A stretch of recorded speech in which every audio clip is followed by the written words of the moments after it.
It's not LEED certified because we chose not to spend the money on it when we built the building. There's a cost to that because a big part of LEED is, number one, you have to build in a sustainable way, but then you have to pay somebody to document that properly. The engineers, the architects, the other professionals who help design and build the building have to document all that, and there's a cost to that. So when we added on to the building last year, we decided not to spend the extra money on that and put the money in the building instead. All right. So is your building like LEED efficient then, and just not actually certified because you don't have all the documented? You could consider it LEED certifiable. If we had gone through the whole process, yeah, there are a lot of green things that we did, and I can talk about some of those things in particular if you want to. Yeah. A little bit. All right, yeah, you can. You want.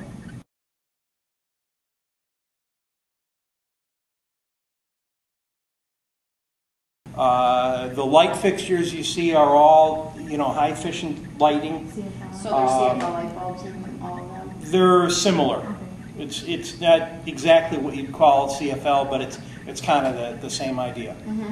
Mm-hmm.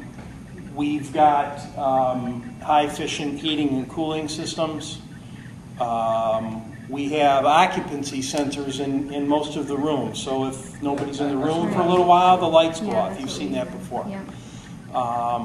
Some of that these days is code required. When you design a building, you have to meet state requirements. Well, we exceed that. To us, that's sort of a starting point, and we try to exceed that where we can. Because it makes it, when we do those things, it makes it less expensive for us to operate the building. Oh yeah, I think so. In the long run, you think you're going to save energy? Yeah, we'll definitely save energy. The floor in the lobby, for instance, is actually easier to maintain. It's a little more expensive of a product, but it's easy to maintain. So there's some of those things.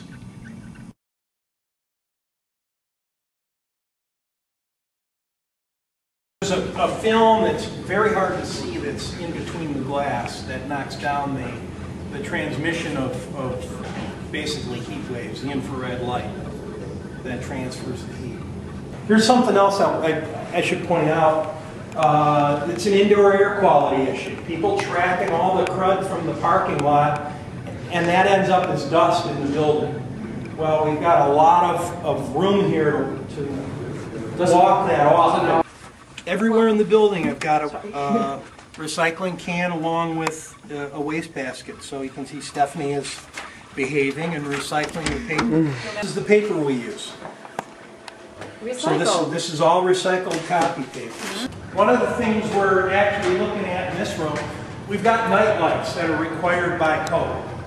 So if it's dark out, you can still see your way to walk through. Just a couple of them are well, so that's I've got these big honking glass doors. Do I really need these lights on right now? Yeah.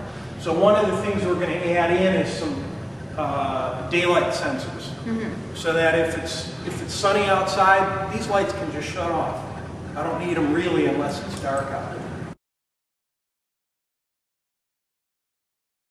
The charging station. Oh, I see Yeah, I that. can see that. This is the only one in Racine County yet, as far as I know. Gateway's got another one in Kenosha County. This for the electric cars. You've got your electric car, you can pull up and plug it in. Gateway spends over $1 million a year on utilities, district-wide. Kenosha, Racine, Burlington, Elkhorn.